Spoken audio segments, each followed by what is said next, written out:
Hi everyone. My name is Mariana Wolfner. I'm the president of the Genetic Society of America, and it's a great pleasure to welcome you to another lecture in our 2024 GSA Award seminar series. It's a particular honor today to have with us Jef Boeke, who received the Elizabeth Jones Award for Excellence in Education on behalf of the Build-a-Genome program. Jef received this past March at the Allied Genetics Conference. The Jones Award honors individuals or groups who have had a significant sustained impact on genetics education at any level and have promoted greater exposure and deeper understanding of genetics through distinguished teaching, mentoring, or developing of innovative pedagogical approaches or tools, designs of new courses or curricula, national leadership, public engagement and outreach, et cetera. And you'll see in a little while about the Build-a-Genome course that Jef led and was part of developing as well. So this award is named in honor of Beth Jones, a renowned yeast geneticist and educator who was GSA president in 1987 and genetics editor-in-chief for 12 years. So Build-a-Genome, which you'll hear a lot about in a couple minutes, is an intensive lab course at Johns Hopkins that introduces undergrads to the field of synthetic biology. It's a remarkable example of making the most of minimal resources in the service of creating meaningful and far-reaching educational opportunities. Its impact on the people who take the course and its facilitators has been significant. And it's been disseminated to faculty from undergrad institutions, underrepresented groups to help broaden participation in genetics research, another step in efforts to create an inclusive field. So Jef will tell us today about the course, its history, and the resulting network, plus its effects on students and instructors. So just a moment to tell you a little about Jef. Jef Boeke is a professor in the Department of Biochemistry and Molecular Pharmacology at NYU's Grossman School of Medicine. And he's the founder and Saul and Judith Bergstein director of the Institute of System Genomics. His research interests are very wide and broad, including cancer, computational biology, genome integrity, genomics, pharmacology, microbiology, stem cell biology, systems biology, yeast, and retrotransposons. He was on the faculty at Johns Hopkins University School of Medicine for 28 years, where he founded the High Throughput Center, and he is a member of the American Academy of Arts and Sciences and the National Academy of Arts and Sciences. Jef is recognized for many pioneering and fundamental genetic and biochemical studies and work, including understanding the mechanism of DNA transposition and for shedding light on a major form of mobile DNA-based reverse transcription of RNA. In fact, he coined the term retrotransposition to describe this process, which is found in almost all eukaryotic genomes and studied very widely. The Boeke Lab is well established for its foundational work on mechanistic and genomic aspects of retrotransposition in both yeast and mammalian systems. They also develop novel technologies in genetics, genomics, and synthetic biology, using yeast as a platform for exploring the construction of fully synthetic chromosomes. For practical and theoretical studies, they created an international consortium, Sc2.0, to rewrite and synthesize the first eukaryotic organism, Saccharomyces cerevisiae. So in a moment, I'm going to turn this over to Jef. I'm really looking forward to hearing his remarks. But before I do, I just have two administrative comments or housekeeping comments. The first is that, as Jessica told you, all GSA online events are covered by a code of conduct. Its link is available in the chat. And the second is to ask you to put your questions for Jef in the chat, and we'll get to as many as possible in the Q&A portion at the end of his presentation. If you do not wish to post it that broadly, you can send it directly to Jessica, who will then ask it for you. And now I'm delighted to turn it over to Jef. Thank you so much for speaking to us. Fantastic honor to receive this award on behalf of Build-a-Genome, its teachers and its students, and also just to say that Beth Jones was inspirational to me when I was a trainee. You know, she had conversations with me that were very positive and inspiring, and are part of the reason, I think I've had success over the years, and also an interest in education from the very beginning. So before I begin, I need to disclose some conflicts that I have. And let's talk about SC 2.0, Yeast 2.0, and the Build-a-Genome course. So Build-a-Genome was born in 2007 when I was doing a very crazy side project, which was to synthesize the right arm of chromosome 9, as you can see here. I was using a company called Codon Devices. I spent about a year negotiating with them what the cost would be to synthesize a 100 kilobase piece of DNA, which was the biggest thing they had ever made, or I should say never made at the time. And finally, they got going, and about 11 months later, they still hadn't delivered this piece of DNA. And I was doing the math that this is about 1% of the genome.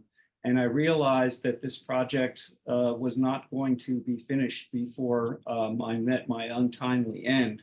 And so I was suddenly inspired that maybe I could parallelize this process by exploiting undergraduates and hopefully giving them a great research experience and learning experience at the same time.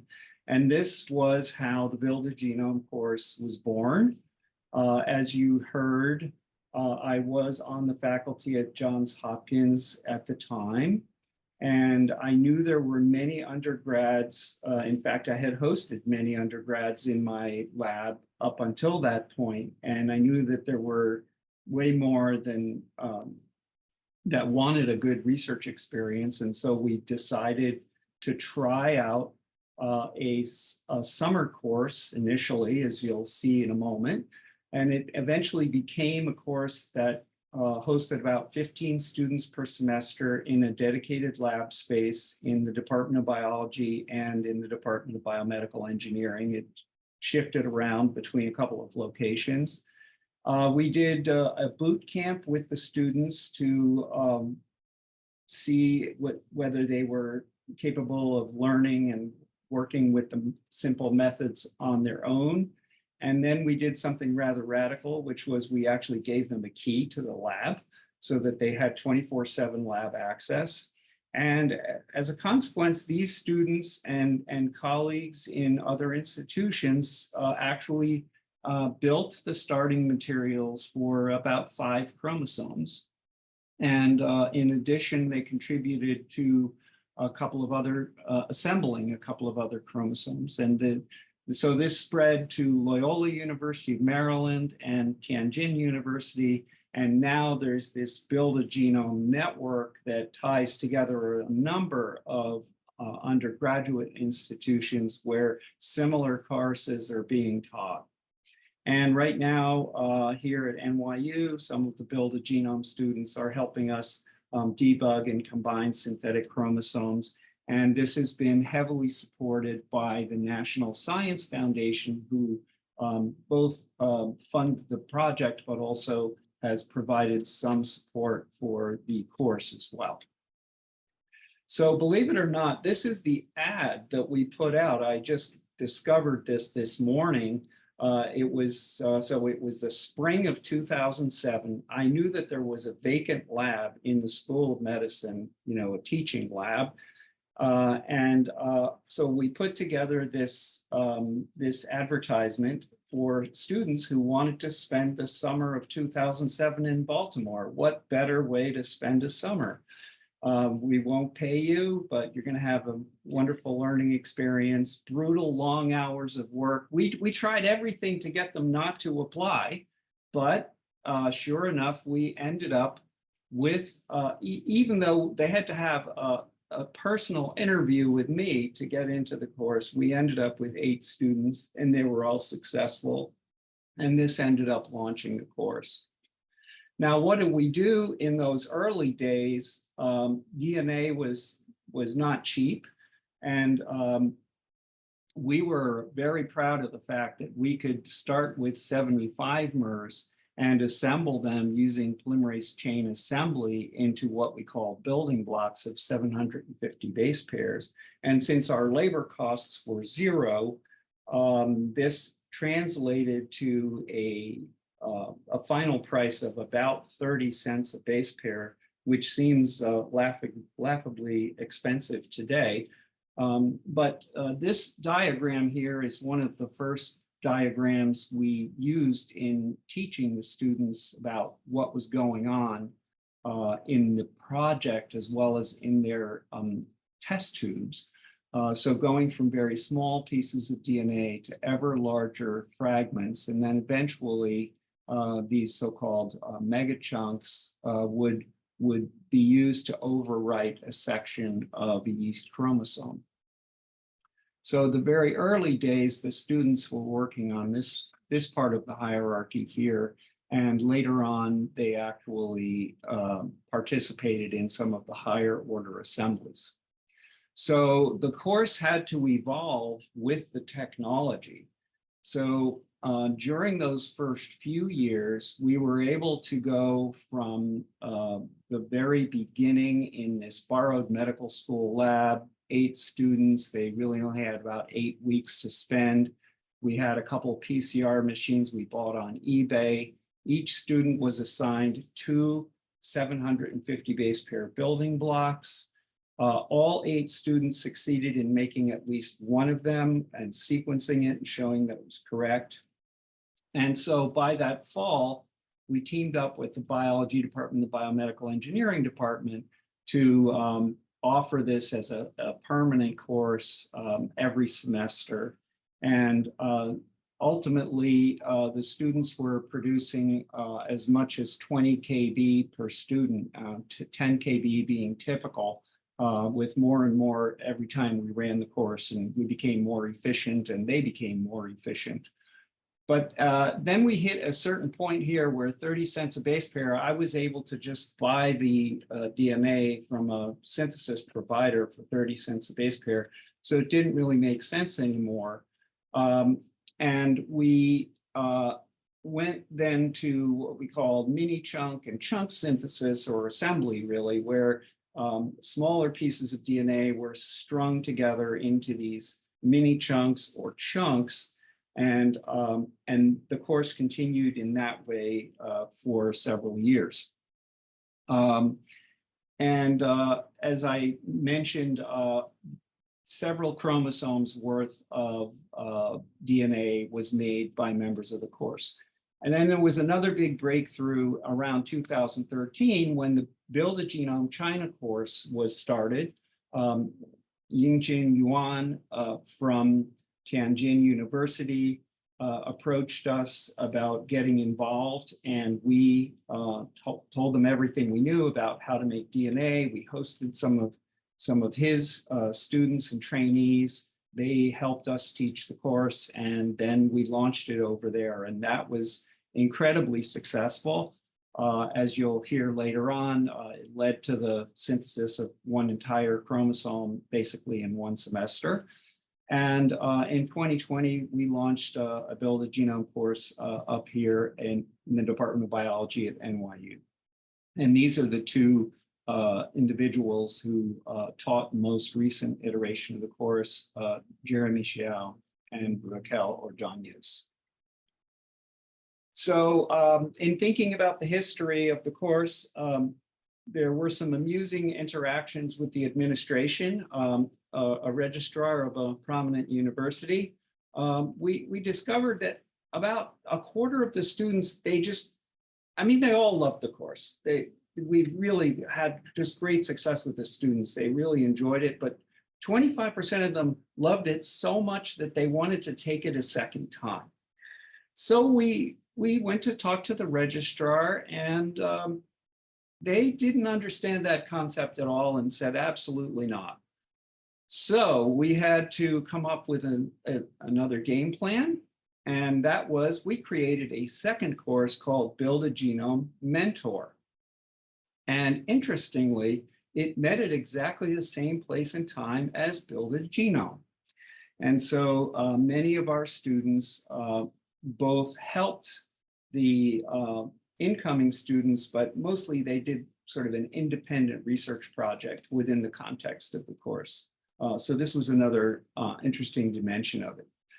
Now, these next few slides are some slides that I took from one of the students, Pablo Lee, one of the early students in the course. He was a computer science major, and we were obviously talking a lot about DNA, and we had to database a lot of things and so on. And so he became a very important student in the course, but he also ended up lecturing in the course over the next semester or two.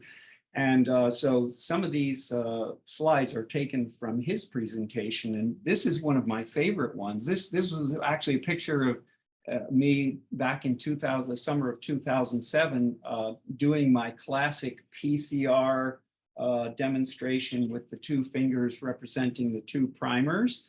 And I'm very proud of the fact that we probably bought something like 25 or 30 of these 9600 Perkin-Elmer PCR thermal cycler machines. And they were almost all bought on eBay. We considered them a consumable. As you can see here, the average price was $300 to $400 all in. And these are not lightweight items. These are quite heavy instruments, and we ran them until they died. And about 80% of them actually functioned for quite a good long period of time after purchasing them used on eBay. So that was one of the sort of course on a shoestring aspects of Build-a-Genome. And these images here are of some of the work that Pablo did. He put together the course calendar. So every day we had a schedule of what was going to happen and where. He kept track, he had a database for every single gel that every student ran. And so here you can see Rishi got a lot of PCR products, and Peter Pan had pretty poor gel over here, but it was all databased so that we could talk about it with them at their lab meetings. They all had to give lab meeting every 2 or 3 weeks. They had to present on their findings. And then we would summarize the data in sort of database format like this. He also created this sort of artistic logo for a software package, BioStudio. I'll talk a bit more about later on, but basically this is the platform that we use to actually edit the wild type genome of Saccharomyces cerevisiae and convert the sequences into their synthetic counterparts. So it's essentially a browser that Joel Bader, one of my close colleagues and partners in the Yeast 2.0 project, developed as a tool for us to actually be able to edit the entire chromosomes and ultimately the entire genome. And so here, Pablo's developed these images to explain this to the students in the course.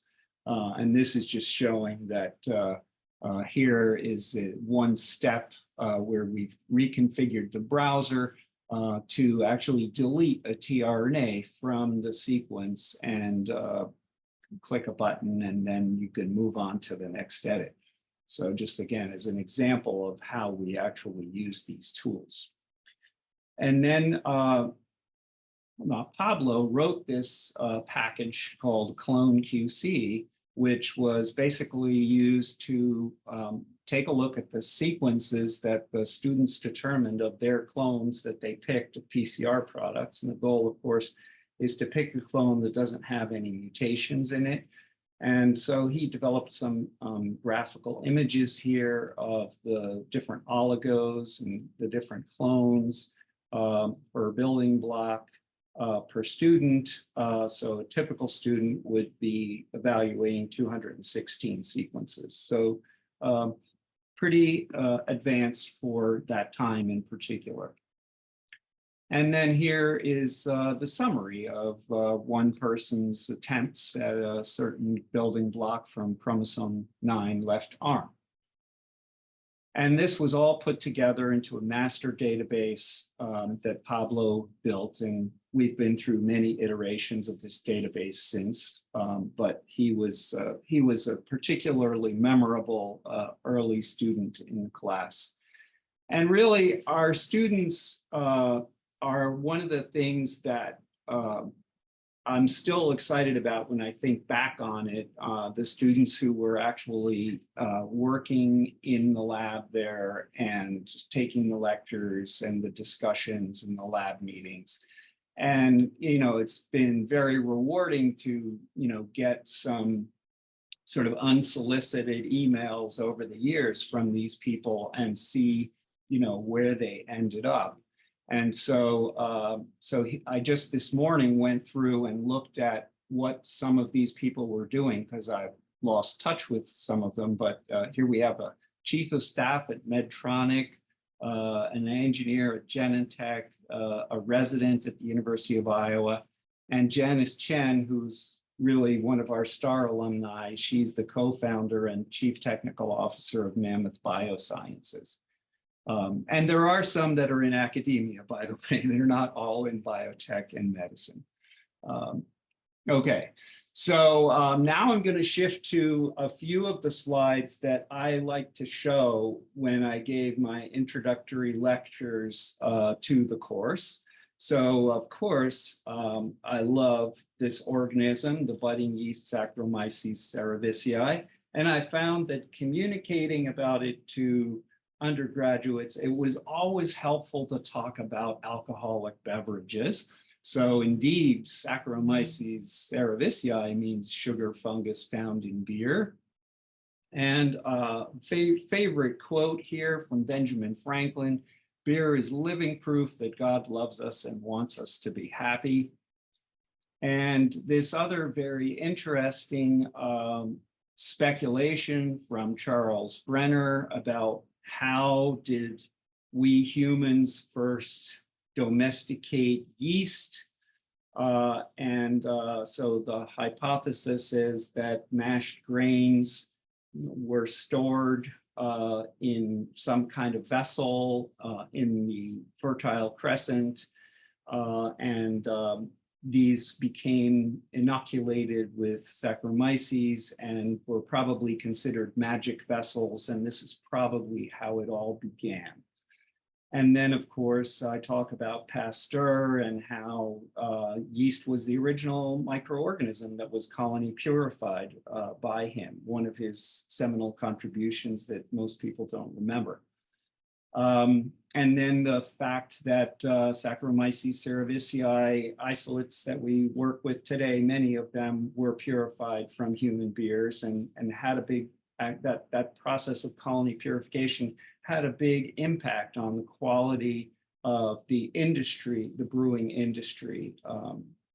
Carl Emil Hansen, for example, did that work.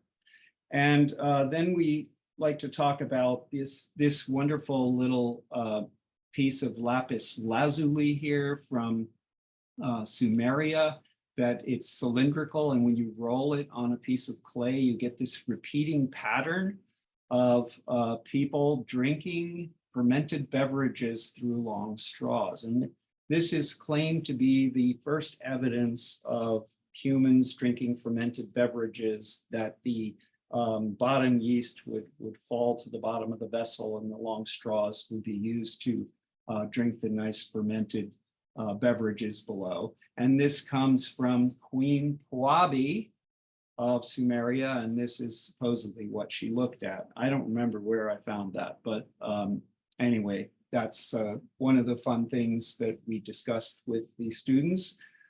This is a 1 kilogram lump of yeast, and this was meant to inspire them to think about two things: the fact that this is in fact an industrial product, as well as a microorganism that you can see and pick up.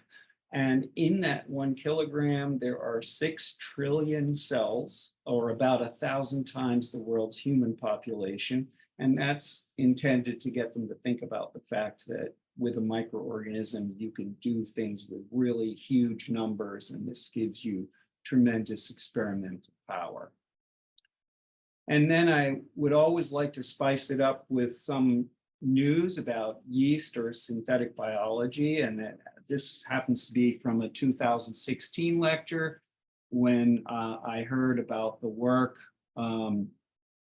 showing that how yeast makes it through the winter in the wild, namely inside the guts of hibernating wasps. So this was a really interesting article that was fun to talk about.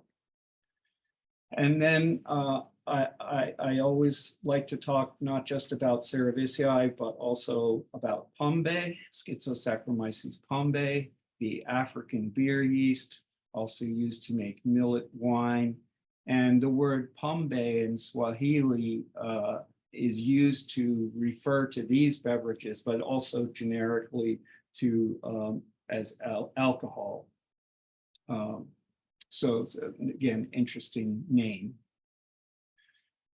So, so I've already mentioned the fermented beverages, but of course, yeast is used to ferment a number of other things that we eat here and around the world. And then I also like to emphasize the fact that there are a whole class of modern fermentations producing anything from biofuels to specialty lubricants, medicines like artemisinin, the hepatitis B vaccine that many of us have had. All of those are produced in yeast. And at the time, this was thought it was going to revolutionize the biofuel industry. This is actually an ethanol plant in Brazil that was set up by Amyris that was able to make it work there, but only due to very heavy government subsidy. Unfortunately, it's still cheaper to make ethanol the old-fashioned way than to use farnesene to make farnesene at a commercially viable level. So yeah, so these are just some other slides from introductory lectures that I thought people liked. You know, here referring to the fact that yeast is a eukaryote like us, and that's why there are thousands of labs, at least there were thousands of labs. I'm afraid that's changed quite a bit since this slide was made, that study yeast as a model for human health and disease, and talking about where the DNA is in the cell and how that's different from other microorganisms like bacteria. And then I had a short phase here where I got biblical with my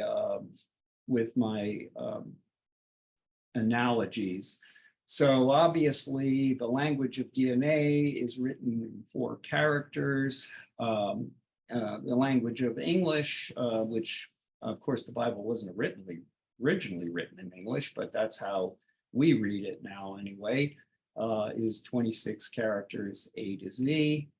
And so I thought it was interesting to compare the sort of hierarchical organization of DNA into chromosomes and the various verses into the books of the Holy Bible.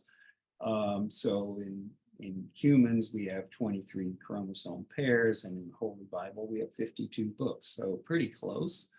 And each chromosome is made up of hundreds of thousands of genes, hundreds to thousands of genes, Each gene consists of 3-letter words or codons. You read DNA, you read the genome, and you get the idea. They're both hierarchically organized, and this was kind of a nice way to explain that to the students. So then I would always like to show them how we've been deploying automation. This started small, but has grown in my lab, as well as to some extent in the Build-A-Genome course. We would use plate fillers and things like that to speed up the work. This actually, interestingly enough, represents the first robotic system that we built about 8 years ago. It's now has many components that are completely obsolete. We have a much more compact and sophisticated system that does all of the things that this system does, but it is kind of mesmerizing to watch the robotic arms moving the plates around and performing the tedious acts of pipetting colorless drops of liquid using instruments like this echo-acoustic droplet ejection robot, which uses pings of acoustic energy to fly tiny droplets of liquid rather than using pipette tips. So I'll come back to that, that echo machine in a minute at the end. But another question, of course, that always comes up is, well, why should you make synthetic genomes? And so I always try to explain that there are 2 reasons. One is to learn the rules. A rallying cry for the field of synthetic biology comes from none other than Richard Feynman from Feynman's Lectures of Physics, who allegedly wrote this on his blackboard where it was found after he died. What I cannot create, I cannot understand. So the idea is if we can write it from scratch and it functions properly, then we really have a better understanding of what it is we're working on, in this case, the yeast genome. And so here's an interesting example of learning the rules. As all of this work was going on with synthesizing chromosomes, the genomics field produced all this really interesting DNA data on 3-dimensional structure of chromosomes, 3C, chromatin conformation capture. And we wondered whether our synthetic chromosomes had similar or different structures, because we'd made a lot of changes to them. And what we saw, these are not the raw data, but these are images of the trajectories of a synthetic chromosome and its native counterpart, deduced from high C experiments. And despite the fact that these chromosomes had been majorly changed by taking out vast majority of the DNA repeats, all of the tRNA genes, and thousands of smaller scale DNA changes, the DNA trajectory of the chromosome remained quite similar. And then I like to talk about the plagues. Back to the biblical theme here. So these are the 10 plagues here. And so here I've reorganized them a little bit, and I've tried to put them into a modern context. Turning water into blood. We have environmental destruction, frogs, lice, and swarms. We have invasive species. And animal and human disease. We have emerging pathogens, locusts. We have food insecurity problems, and we have climate change. And in principle, at least, an engineered species, yeast or others, can be used to battle some of these terrible problems that beset us in today's world. So I'm now gonna race through a slightly more scientific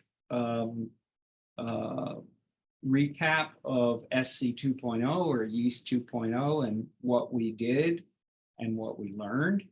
I'm probably going to skip some of this, but basically the design of SC 2.0 involves deleting certain sequences, primarily repeats, but also introns.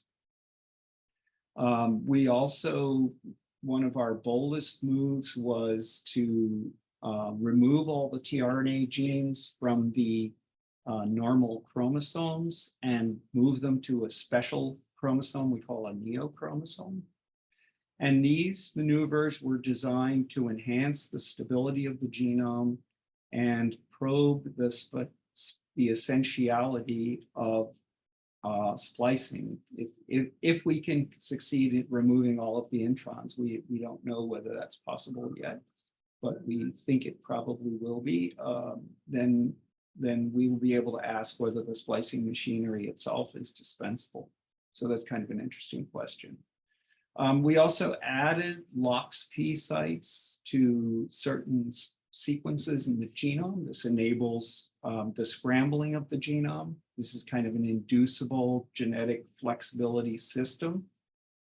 And then we did some recoding specifically to track the synthetic sequences and distinguish them from the native sequences. We developed a system we call PCR tagging that makes that very easy.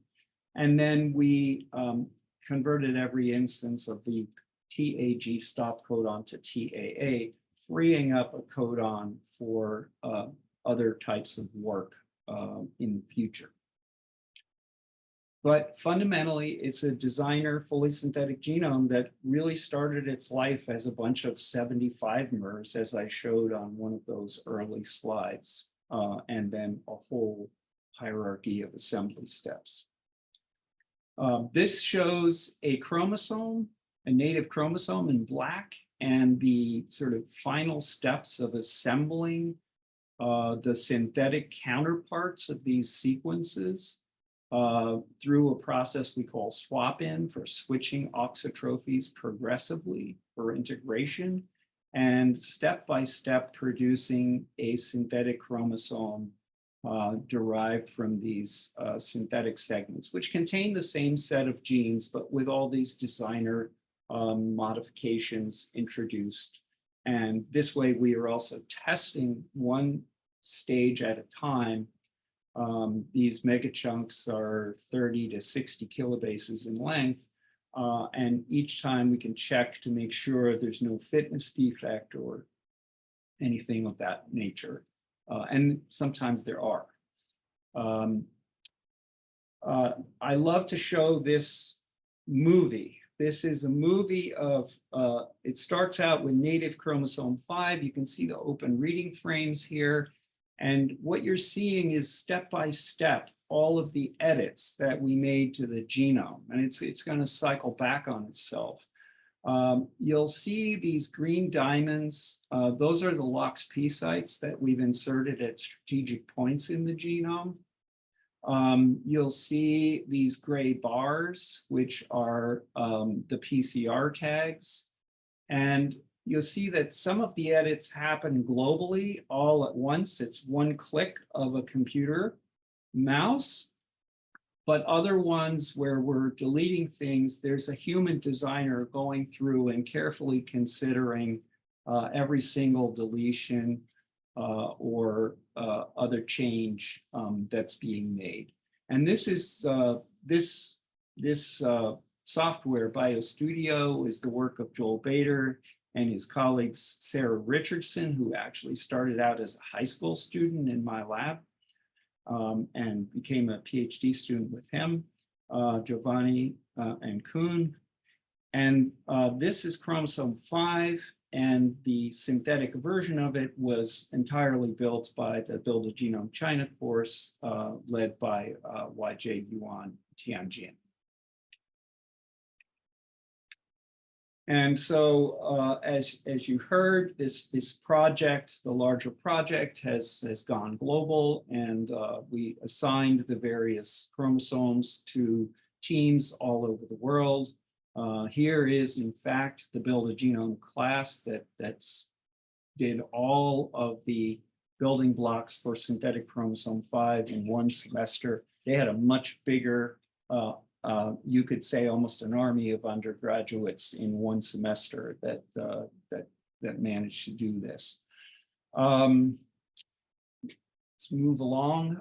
This image here shows the chromosomes, and everything that's in blue here was either synthesized if it's solid blue or assembled if it's blue and yellow by a Build-A-Genome class somewhere. So really the students had a tremendous impact on the overall productivity of the project.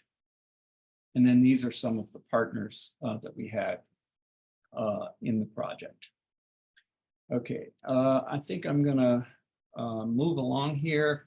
Just talk about a favorite synthetic chromosome, chromosome 4, that we recently completed as a team effort with Joint Genome Institute, Tokyo Institute of Technology, and also Shenzhen Institute of Advanced Technology. But it was really led by us here. And just say a few words about this chromosome and some of the things we did with it and did to it. So SYN4 is 1,454,671 base pairs of DNA. Of course, it's in one piece. And it turns out if you put that into Microsoft Word, it only takes the first 1,000,000 characters. And if it could take the whole thing, it would take 472 page .doc file to make this whole DNA. So that gives you a little bit of an idea of the scale. So Wei Min here led the team that did SYN4, and because he also led the team when he was in Tianjin University as a PhD student, he led the team that did SYN12, which is the second largest chromosome in terms of the amount synthesized. I think of him as the James Joyce of the Yeast 2.0 project. He's written more DNA than anybody else on the Yeast 2.0 project. And he did some really interesting things with it, including one of my favorite experiments. Here we see chromosome 4. The centromere proximal sequences are yellow, telomere proximal sequences are brown. And he made a circle first by fusing the two telomeres together. And then he played a very nasty trick on the cell by putting the centromere here where the telomeres used to be, and putting the telomeres where the centromere used to be.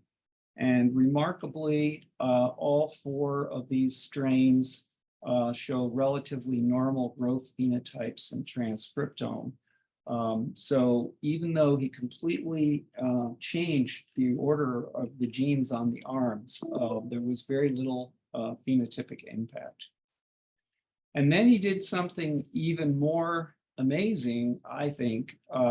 He said, well, he was disappointed that nothing happened when he did such a dramatic restructuring of the chromosome. So he said, I'm going to try to build a tool so that I can force the chromosome up against the nuclear envelope like this. And to do that, he made this fusion protein between a zinc finger that recognized the LOXP site and a couple of internuclear envelope proteins.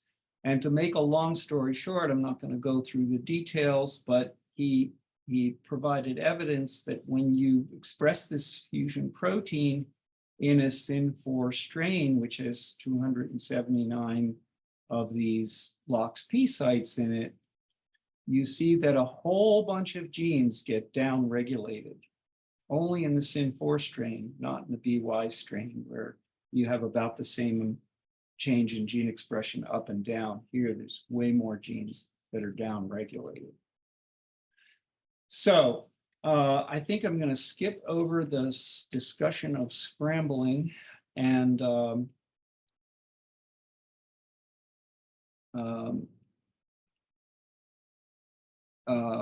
end up talking about the fact that bring it back to the Build-A-Genome course. So one of the challenges that we had is that we have assigned all these chromosomes to teams all over the world, and each one produces a strain with 15 native chromosomes and 1 synthetic chromosome. And now we have to bring all the synthetic chromosomes together. And this is an ongoing project. We recently published a paper led by Jeremy, who's also our Build-A-Genome instructor, where he was able to consolidate 7.5 of the chromosomes, so 7 chromosomes and 1 chromosome arm. This required a lot of debugging, and he had to work out a special debugging method for this that we call CRISPR debugs. Again, the 3-dimensional structure of this is pretty similar to that of the wild type. But importantly, right now, we have several NYU students and students from other universities working in both the context of the Build-A-Genome course and in our lab in consolidating the final consolidation of all of these chromosomes into 1 strain. And so very excited that they're able to be part of that. And last but not least, I wanted to just talk about yeast art, which is very much an outgrowth of Build-A-Genome. Here you can see 9 of our multicolored yeast strains that are engineered to produce either pigments, small molecules like biolacine. You can see here is a very dark purple. Carotenoids gives yellows and oranges and pinks. And chromoproteins give a variety of beautiful colors as well. And so, as you may know, we started a program we call Yeast Art now, and the very first artwork was actually made by Jerry Yang, a Johns Hopkins biomedical engineering undergraduate, who made a 384 biopixel image of a favorite mascot of a local brewery in Baltimore called Natty Bo. And this program has evolved. We've had 2 remarkable artists, Alex and Jasmine, who have made a whole bunch of beautiful yeast art. We have a website on this, and this is showing how you load an agar plate into this echoacoustic droplet ejection robot that I showed before. And this is how we can now make these 25,000 biopixel artworks with fantastic colors produced by the yeast, including, of course, a cover of genetics and even a short movie. And with that, I am going to say a gigantic thank you to the wonderful members of my lab. And last but not least, to the many collaborators on Build-A-Genome, in particular, the Build-A-Genome Network, led by Lisa Scheifele, and the faculty, TAs, and most especially the Build-A-Genome students who have been such an important part of the course over all these years. And with that, I would love to take some questions. Thank you so much, Jeff. That was really, really inspiring, and also amazing how resourceful you were, including with the registrar, but also with devices as well. We have a couple of questions in the chat, and if the people who posted them would like to turn on your cameras and ask them. Mateus? Okay, my question is about working with undergraduate students can be quite challenging.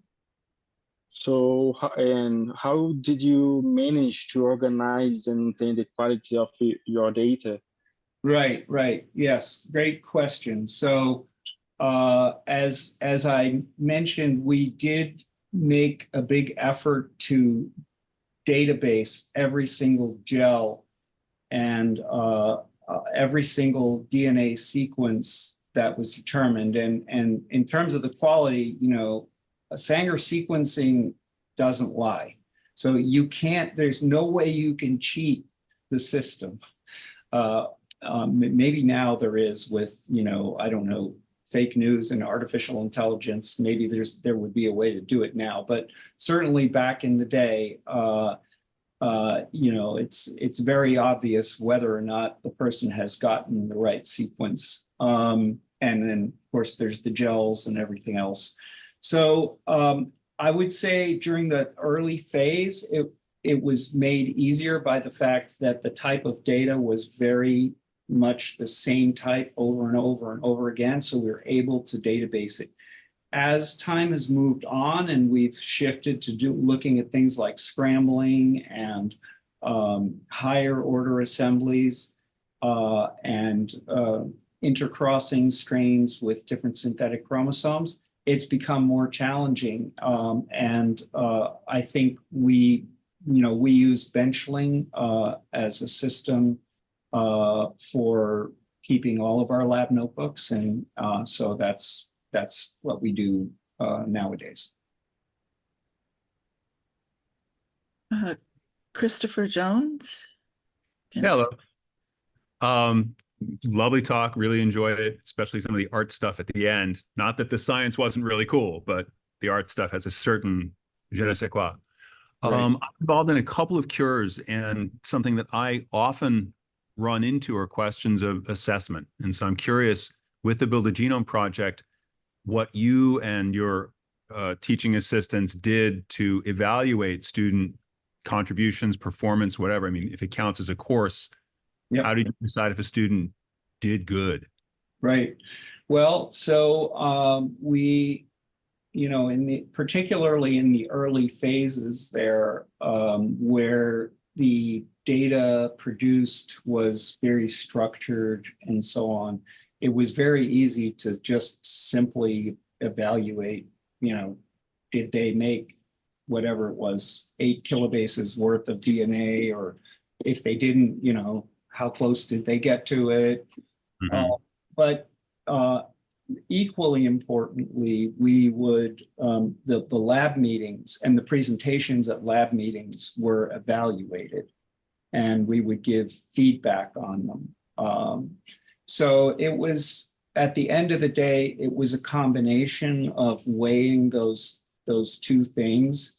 But the fact of the matter is, maybe because it was Johns Hopkins and we selected for like incredibly motivated students, I mean, they really were way above average. So it was hard to, no one ever failed, I can tell you that, at least when I was directly involved in the Hopkins course. And now here at NYU, it's a smaller operation, and it's a little bit more individualized, the studies that the students do. So yeah, it's a little more difficult to be systematic about the evaluation. Great. Thank you. Mm-hmm. Tanya Rice. Hi. Thank you so much for sharing. I love these talks. And my question regards about what you learned the most, and not necessarily about the science, but about you, the person at the basis of the scientist you are, because it was such a unconventional approach. You talk about the registrants. So what surprised you that you could share in terms like, the limitations that as scientists we can do from a conventional approaches with unconventional scientists even? Yeah, well, I think, one of the things I learned was that the course could never rest. It had to continually evolve because You know, the underlying technology was changing. So we always had about, you know, 10 lectures per semester. And sometimes it would be a mix of inside speakers, you know, people who were TAing the course or postdocs from my lab. But we would always have, you know, outside speakers. We'd always have a bioethics session, which was always like one of the high points, you know, super interesting discussions, bigger ethical questions and so on. So that made it difficult because you couldn't just recycle your material from last year, which I regret to say was mostly what I did for my, you know, teaching in medical school and graduate school. So that was a challenge, but it was also good. And then the other thing was, I just really liked working with the students and like seeing the light bulbs go off when they really got something. And, you know, sometimes that was during lab meeting. Sometimes it was when just go up to them in the lab and quiz them about what do you think is going on inside that test tube right now. So yeah, it was a great experience for me personally. Sally Elgin?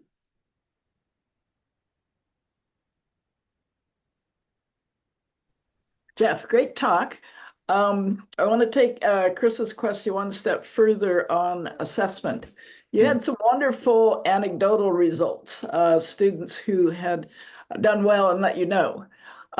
Did you try and systemize at all any longitudinal study? It's difficult, it's expensive, but how are we going to convince the funders that this is the best way to teach science and we need to invest in this? Yeah. Well, I think we probably didn't do a great job of that. There was such an incredible amount of work involved in just running the course and saving the data, saving the deliverables and so on.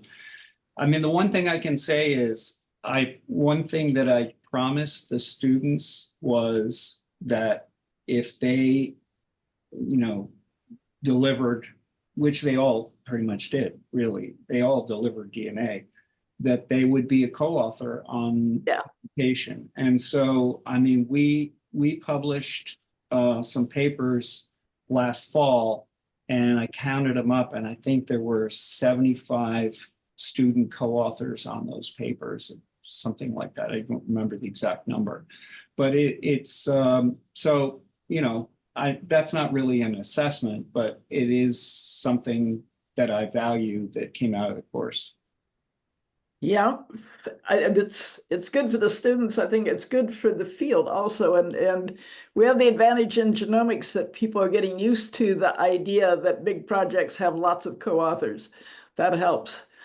But I still get harassed by funders in the sense of, how do you know that this experience prepares students for their next step? How do we know we're getting bang for our buck if we give you money? If anyone's got a solution to that, please. Yeah, I wish I could tell you. I mean, the one thing I will say is that, you know, because it took 10 years between the time the students were in the class and when we published the paper, I had to go to all sorts of different sources like LinkedIn, Facebook, Twitter, and try to track these people down. And I can tell you, they were a pretty darn impressive group. But then again, that's probably true of the average Johns Hopkins graduate. So I'm not sure how meaningful that is, but it was impressive how many of them had made a lot of accomplishments. Great, thank you. So this has been a really interesting and talk and lively discussion, but in the view of the time, I think we have time for only one more question, and an anonymous question came in, which Jessica will ask. And then after that, I'm afraid we do need to close down the Zoom. Awesome. Thank you, Mariana. So the question is, with the Yeast 2.0 project coming to an end, what is the next project that undergraduates will run? Great. Well, first of all, it's not coming to an end. It's the end of the beginning, as I like to say, because the beginning is when we finish the thing and we can actually start working with the whole organism. So I think there's a lot more to be learned from Yeast 2.0. But the Build-a-Genome Network has taken the course in many different kinds of directions. So there have been groups that have done a lot of work on phage genomes. The group in China is doing a lot of chemical engineering and pathway synthesis, and even some work on machine learning as applied to some of the strains that were synthesized. So I think there's not a single answer to that question, and it could be taken in a lot of different directions, but I do see this as a beginning more than an end, the Yeast 2.0. Well, on that note, thank you so much for the talk, and especially for your and your colleagues' important and inspiring program. Congratulations on the award, and I hope everyone will join me in thanking Jef Boeke again. Thank you.